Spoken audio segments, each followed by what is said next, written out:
Cast based reservation जो कि हमारे स्वतंत्रता संग्राम सेनानियों का प्रसाद है, वो हमको तब तक चखना है जब तक डिजर्व क्लास पागल ना हो जाए, मर ना जाए, नशेड़ी ना हो जाए, अपराध में ना चली जाए, या बर्बाद में ना हो। सच्चाई है उसको बोलने में हिचकिचाहट कैसी। आप बहुत से युवकों की जिंदगी बचाएंगे और आपको उनकी दुआ मिलेगी। वैसे ही सरकारी एग्जाम ऐसे हैं, इनकी लत लग जाती है। ये सबसे बड़ा नशा है, और ये लड़के को नहीं, ये लड़की को नहीं, उसके पूरे कुनबे को लगता है नशा। तो आज ये जो हमारी बीमारी चल रही है कि रिजर्व क्लास बटर में और डिजर्व क्लास गटर में, ये कोई आज़ादी के बाद की कहानी नहीं है। ये भारत की सनातन सभ्यता की सनातन बुराई है। डियर फ्रेंड्स, आप सबको मेरा हार्दिक नमस्कार। मेरे इस चैनल डिकोडिंग पॉलिटिक्स पर आज फिर मैं आपके सामने उपस्थित हूँ, अपनी आदत के मुताबिक एक ब्रेन हैमरिंग फैक्ट लेकर। ब्रेन हैमरिंग फैक्ट का मतलब आपके माइंडसेट पर एक फिर हथौड़ा पड़ने वाला है। मीठी बातें मैं बोलता नहीं, और कड़वी बातें जिसको नहीं पचती वो ऑब्वियसली मेरी बातें सुनता नहीं। तो आज का जो कंटेंट है उसका टाइटल ये है कि रिजर्व क्लास बटर में और डिजर्व क्लास गटर में। आप दोनों का मतलब जानते हैं क्या होता है। बटर का मतलब होता है ऑब्वियसली बहुत सुख सुविधा में, आनंद में, वगैरह वगैरह। और गटर का मतलब क्या होता है ये सब भी आप जानते हैं। अब रिजर्व क्लास क्या है और डिजर्व क्लास क्या है ये भी मैं आपको बताऊंगा, लेकिन इसके बारे में पहले ये सुन लें कि यदि आप अम्बेडकर जी के मन के लिए मेरे मन में भी उतनी ही इज्जत है, और हर पढ़े लिखे आदमी के मन में इज्जत है, तो इसमें आपके अम्बेडकराइज सेंटिमेंट्स हर्ट नहीं होना चाहिए। मैं वो उस संदर्भ में ऐसी कोई बात नहीं बोल रहा, बल्कि आप सुनेंगे तो आपको कुछ अच्छी बातें पता चलेगी। हिंदू जो सिस्टम है वो शुरू से ही इस रोग से पीड़ित रहा है। कोई आज की आज़ादी के बाद की रिजर्वेशन पॉलिसी पर कोई आपत्ति नहीं है। वो तो भैया हमारा एक संवैधानिक स्टेटस रखी हुई चीज़ है, और उसके बारे में आपत्ति करने का हम आम नागरिकों को तो कोई अधिकार ही नहीं है। वो तो एक नियति है, और अब अच्छी है बुरी है वो एक अगले उसमें आएगा। तो मैंने आपको बताया कि हमारा हिंदू सिस्टम शुरू से ही इस बीमारी से पीड़ित रहा है कि यहाँ जो डिजर्विंग कैंडिडेट्स हैं मोस्टली वो बटर में पहुँचते थे, और जो रिजर्व क्लास है वो बटर में रहती थी। जैसे कहानी एकलव्य और अर्जुन और द्रोणाचार्य की। मैं उस कहानी के की मीनमेख निकालने के लिए बिल्कुल भी नहीं बैठा हूँ कि किसने कि मैं सिर्फ आपको ये बता रहा हूँ कि ये सिस्टम ही ऐसा था कि यदि जो मलाई है वो हमेशा कुछ खास जातियों के लिए रिजर्व रहती थी। एकलव्य का अपराध ये था कि उसका जन्म एक रिजर्व क्लास में, उस समय की रिजर्व क्लास क्षत्रिय थी, रिजर्व क्लास में नहीं हुआ था, वो डिजर्विंग कैंडिडेट था। इससे तो कोई भी, इससे तो खुद द्रोणाचार्य ने भी इनकार नहीं किया है। तो आज ये जो हमारी बीमारी चल रही है कि रिजर्व क्लास बटर में और डिजर्व क्लास गटर में, ये कोई आज़ादी के बाद की कहानी नहीं है। ये भारत की सनातन सभ्यता की सनातन बुराई है। हम सनातन बताते हैं ना कि वो विश्व गुरु हैं वगैरह वगैरह, तो ये एक सनातन बुराई रही है। तो लेकिन उसके बारे में, माइथोलॉजिकल एस्पेक्ट के बारे में मैं बिल्कुल भी नहीं बोल रहा हूँ। मैं आज की आपकी और हमारी समस्या के बारे में, आपके और हमारे परिवार और हमारे बच्चों के बारे में एक बात बता रहा हूँ कि रिजर्व क्लास बटर में और डिजर्व क्लास गटर में। अब इसका संदर्भ तीन चीज़ों से है। देखिए, भारत में यदि आपको सरकारी सेवाओं में जाना है, या यदि आपको लेजिस्लेचर का मतलब सांसद विधायक, सरल शब्दों में बोल रहा हूँ, सांसद और विधानसभा, इनमें जाना है, तो यहाँ सबसे महत्वपूर्ण चीज़ होती है कि आपकी क्लास क्या है। जैसे विधायिका में मतलब जो सांसद और विधायक हैं, सरल शब्दों में बताएं तो उसमें जो सीट होती है वो रिजर्व होती हैं। यदि वो सीट एससी के लिए, शेड्यूल्ड कास्ट के लिए रिजर्व है, अब वो अच्छी है या बुरी है बात की बात है, तो उसमें जो नॉन रिजर्व कैटेगरी का व्यक्ति है, जनरल कैटेगरी का व्यक्ति है, वो उसमें कंटेस्ट नहीं कर सकता। भले वो कितना ही बड़ा समाज सुधारक हो, नेता हो, पॉपुलर जो कुछ भी हो, वो वहां से वो नहीं कर सकता। सिमिलरली सरकारी नौकरियों में, ये सरकारी नौकरियां एक किस्म का सरकार जनित स्वर्ग हैं, तो इसमें भी आप कितने भी डिजर्विंग कैंडिडेट क्यों ना हो, आपका सिलेक्शन आपकी जाति के आधार पर होगा। आप रिजर्व कैटेगरी के हैं कि नहीं है, वो सीट कुछ खास जातियों के लिए रिजर्व कर दी गई है। अब मैं इस पक्ष पे बिल्कुल नहीं बोल रहा है सही है या गलत है, उसके लिए अलग वीडियो रहेगा। मैं तो आपको सिर्फ एक तथ्य बता रहा हूँ कि ये एक फैक्ट है, और इसका परिणाम क्या होता रहा, क्या होता था, ये भी मैं आपको बताऊंगा।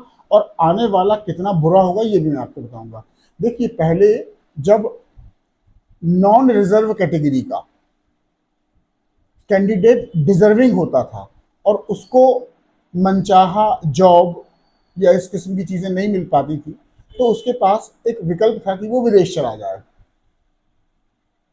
और बाद में कभी किसी वीडियो में आपको बताऊंगा कि विदेशों का इंटरेस्ट ही इसमें था कि इंडियन जीनियस, वो बुद्धिमान देश है, एक्चुअली वो वर्ल्ड पावर हैं, हम तो वर्ल्ड कायर हैं, पावर आवर कुछ नहीं है। तो वो उनका इंटरेस्ट था कि इंडिया से सोना चांदी तो हम बाद में ले ही लेंगे, हमको इंडियन जीनियस चाहिए। तो वो इंडियन जीनियस को अपने यहाँ रिस्पेक्टफुली स्थान देते थे। तो हमारा जो इंडियन जीनियस था या उनके पेरेंट्स थे, उनको सरकार की इस पॉलिसी से कोई नाराजगी होने पर भी कोई नाराजगी नहीं थी। ना हमारे जो बाबा सिस्टम है इनको कोई दिक्कत थी, ये हाथ देखकर राजयोग तब भी बताते रहते थे। तो उस समय ये सारे लोगों के लिए अमेरिका या वेस्टर्न यूरोपियन कंट्रीज का एक स्वर्ग इनके लिए खुला हुआ था। तो तब भी ये डिजर्विंग कैटेगरी गटर में नहीं थी, बटर से वंचित जरूर थी पर गटर में नहीं थी। उस जमाने में आपने ऐसे जीनियस को आत्महत्या करते हुए, डिप्रेशन में जाते हुए, नशे में जाते हुए, अपराध करते हुए नहीं देखा होगा, क्योंकि उनके लिए एक दूसरा जो है देश के बाहर का स्वर्ग खुला हुआ था। इसका मैं आपको सबसे अच्छा प्रूफ बताऊं, एक एक एक है, उनको बोलते हैं तमिलियन ब्राह्मण्स, टेम्ब्रेम्स।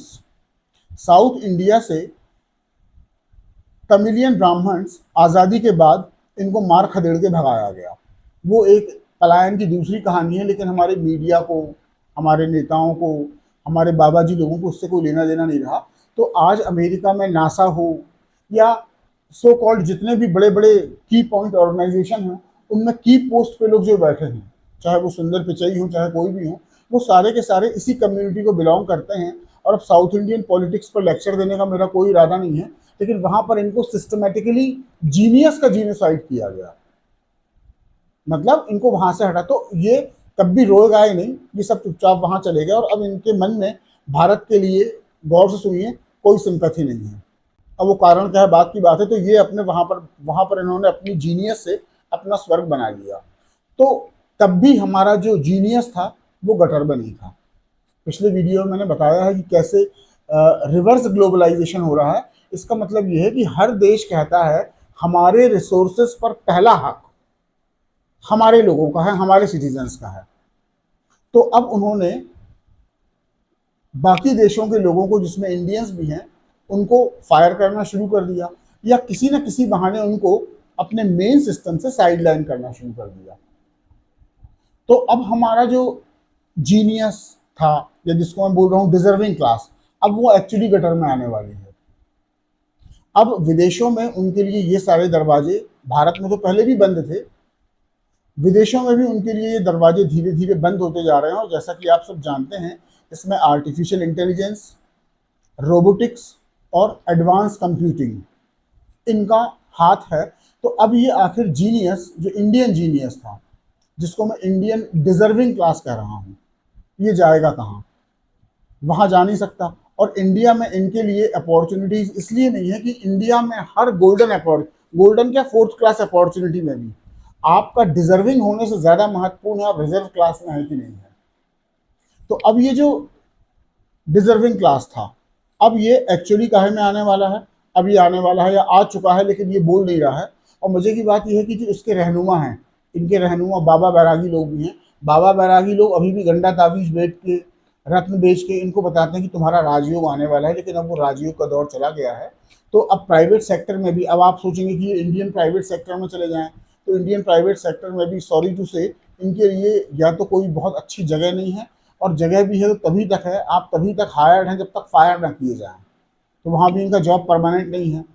तो अब गटर का मतलब क्या होता है ये भी आप जान गए, और इनके लिए बहुत लंबा गटर खुला हुआ है ये भी आप जान गए। अब इसमें मैं आपको एक सुधारात्मक टिप्पणी बता रहा हूँ, हो सकता है किसी के लिए ये कॉमेडी हो, किसी के लिए ये ट्रेजिडी हो। जैसे हमारी गांधीवादी सरकार सिगरेट के पैकेट पे लिख देती है कि स्मोकिंग इज इंजूरियस, या उसमें चित्र बना दिया जाता है लंग्स के कैंसर का, माउथ कैंसर का, वगैरह वगैरह। हमारा जो सेंसर बोर्ड है वो फिल्म के ऊपर एक चेतावनी लिख देता है कि ये यू कैटेगरी की है कि ए कैटेगरी की है। हमारा महान पीडब्ल्यूडी, पब्लिक वर्क्स डिपार्टमेंट, सड़कों में लगा देता है कि सावधान आगे खतरनाक मोड़ है, सावधान आगे अंधा मोड़ है। तो मेरा कहना ये है कि हमारी गांधीवादी सरकार, जो गांधीवाद की सबसे बड़ी निर्यातक है, हमारी विदेश नीति भी गांधी जी के ऊपर है, निर्यातक है, तो हालांकि इनका जो निर्यात किया हुआ प्रोडक्ट है गांधीवाद, ये कोई नहीं खरीदता, इनको गुलाब का फूल देके वादा कर दिया जाता है। वो सब मैकियावली के चेले हैं, कभी बाद में बताऊंगा, गांधी जी के नहीं है। तो हमारा जो सिस्टम है, जो गांधी जी को बहुत वैल्यू देता है, उसको चाहिए कि कॉम्पिटिटिव एग्जाम्स के फॉर्म में एक स्टेचुटरी कॉशन लगा दे, माने एक वैधानिक चेतावनी लगा दे। जैसे रहता है ना, सावधान अंधा मोड़ है, तो वो ये बता दे कि ये जो सिस्टम है, और इस बात को डिक्लेयर कर दे कि देखिए भाई, इंडियन कॉन्स्टिट्यूशनल सिस्टम में ये जो हमारे फ्रीडम फाइटर्स का प्रसाद है, जैसे यज्ञ होता है ना, तो उसकी जो राख होती है उसको विभूति कहा जाता है, गांव के लोग भभूत बोलते हैं। तो हमारा जो संविधान है वो स्वतंत्रता संग्राम के यज्ञ की विभूति है। तो ये जो कॉन्स्टिट्यूशनल सिस्टम है, इसमें दो बातें बता दी जाए। एक तो रिजर्वेशन, कास्ट बेस्ड रिजर्वेशन, ये अजर अमर है। मैंने पहली बात तो बता दिया जाए, ये अमर है, माने कभी खत्म नहीं होगा। बता, जो सच्चाई है उसको बोलने में हिचकिचाहट कैसी? आप बहुत से युवकों की जिंदगी बचाएंगे और आपको उनकी दुआ मिलेगी, ये मैं सर्वदलीय नेताओं से कह रहा हूँ। तो एक तो यह है, इस बात को क्लियर कट कर दिया जाए कि without any ifs and buts, caste based reservation, जो कि हमारे स्वतंत्रता संग्राम सेनानियों का प्रसाद है, वो हमको तब तक चखना है जब तक डिजर्व क्लास पागल ना हो जाए, मर ना जाए, नशेड़ी ना हो जाए, अपराध में ना चली जाए, या बर्बाद में ना हो। क्योंकि अब उसके लिए दुनिया के दूसरे देशों के जो दरवाजे थे वो भी बंद हो गए हैं, वो इस देश के भी बंद होने वाले हैं। तो इसमें कोई बुरी बात नहीं है, जो हमारे कॉम्पिटिटिव एग्जाम के फॉर्म्स हैं उसमें इस सत्य को बता दिया जाए। बहुत से लोग फॉर्म ही नहीं भरेंगे कम, और उसके बाद भी लिखा हुआ है कि सावधान आगे अंधा मोड़ है, फिर भी आपको रेकलेस ड्राइविंग करना है तो वो आपकी जिम्मेदारी है। सिगरेट में लिखा हुआ है it is injurious to health, सरकार ने तो अपना काम कर दिया, अब आप पियो तो आपकी मर्जी। जो जुआ सट्टा लॉटरी है उसके ऐप हैं, उसके पीछे भी एक वार्निंग दी होती है कि आपको लत लग सकती है। वैसे ही सरकारी एग्जाम ऐसे हैं, इनकी लत लग जाती है। ये सबसे बड़ा नशा है, और ये लड़के को नहीं, ये लड़की को नहीं, उसके पूरे कुनबे को लगता है नशा। देखिए, फिर मैं बोल रहा हूँ, किसी के लिए ये बात कॉमेडी हो सकती है, किसी के लिए ट्रेजिडी हो सकती है। कॉमेडी है तो आनंद उठाएं, और ट्रेजिडी है तो आंसू बहाएं। तो जैसे जुए सट्टे की लत है, उसमें वैधानिक चेतावनी रहती है। इंश्योरेंस पॉलिसी, आपको मालूम है कि सेटलमेंट में किसको कितना क्या मिलता है, तो वहाँ पहले भी, वहाँ भी एक वैधानिक चेतावनी रहती है। जो सिगरेट है उसमें भी एक चेतावनी रहती है। तो क्यों ना हमारे जो गवर्नमेंट, अच्छा ऐसा नहीं है जैसे नेतागिरी में है, आपको मालूम है कि जिस जगह को आप बिलोंग करते हैं, यदि वहाँ की सीट रिजर्व क्लास की है और आप नॉन रिजर्व कैटेगरी के, भले डिजर्विंग हैं, आप दूसरे महात्मा गांधी हैं, तीसरे सुभाष चंद्र बोस हैं, चौथे चंद्रशेखर आजाद हैं, तो भी वो आपके लिए नहीं है। तो जब पता चल जाता है तो आप प्रयास ही नहीं करते। तो भाई, किसी जवान लड़के की या जवान होते लड़के या लड़की की जिंदगी के 10-12 सालों को आप उस अंधे कुएं में क्यों डाल रहे हैं? हो सकता है वो बेवकूफ़ हो सकता है उसके परिवार वाले बेवकूफ़ हैं, तो आप एक वैधानिक चेतावनी जरूर डाल दें, क्या, कि ये एग्ज़ाम आपके लिए इन वजहों से नहीं है, फिर भी आप अपनी रिस्क पे आपको जो करना है सो आप करते रहें।